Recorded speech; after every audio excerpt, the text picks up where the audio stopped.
Istanbul Speaker Nancy Pelosi has traveled to Jordan to meet with the Jordanian king for vital discussions about the Turkish incursion into Syria and other regional challenges, amid uncertainty about whether an American-brokered ceasefire with Turkey in northern Syria was holding.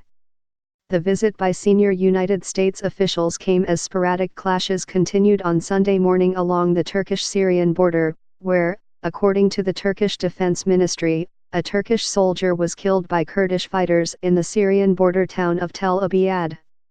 Confusion and continued shelling have marred the ceasefire deal announced by Vice President Mike Pence last week, with both Turkey and Kurdish leaders accusing each other of violating the truce. Ms. Pelosi, a California Democrat, led a 9-member bipartisan congressional delegation to Jordan that included Representatives Adam Schiff, Democrat of California, Elliot L. Engel, Democrat of New York, and Mac Thornberry, Republican of Texas.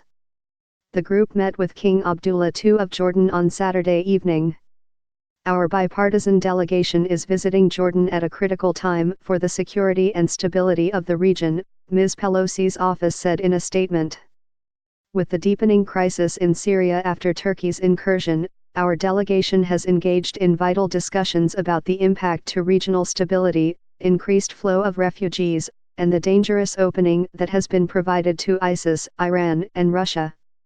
The delegation also discussed issues like counterterrorism, security cooperation, Middle East peace, economic development, and other shared challenges, the statement said.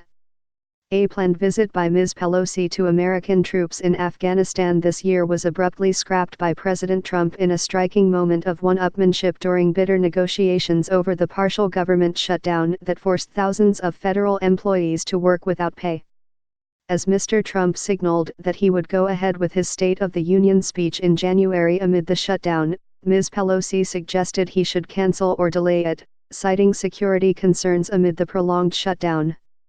Jordan is considered a key ally in the Middle East, and the United States gives the country more than $1 billion in aid every year. The United States also maintains a military base in southern Syria, close to the Jordanian border.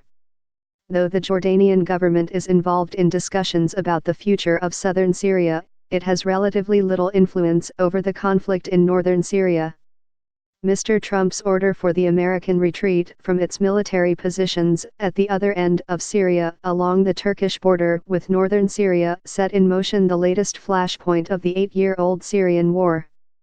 That withdrawal gave the implicit blessing of the White House to Turkish troops to enter northern Syria 10 days ago, where they since claimed the capture of about 1,800 square miles of Syrian territory, diminished American influence in the region, and opened the door for Russia to fill the vacuum.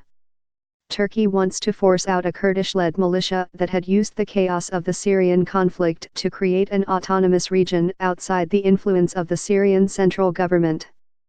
The Kurdish-led militia, known as the Syrian Democratic Forces, had operated under the protection of the United States, since its fighters had partnered with the American military in 2014 to push the Islamic State out of the region. But Turkey considers the militia a threat to its national security since it is an offshoot of a guerrilla movement that has waged a decades-long insurgency against the Turkish state.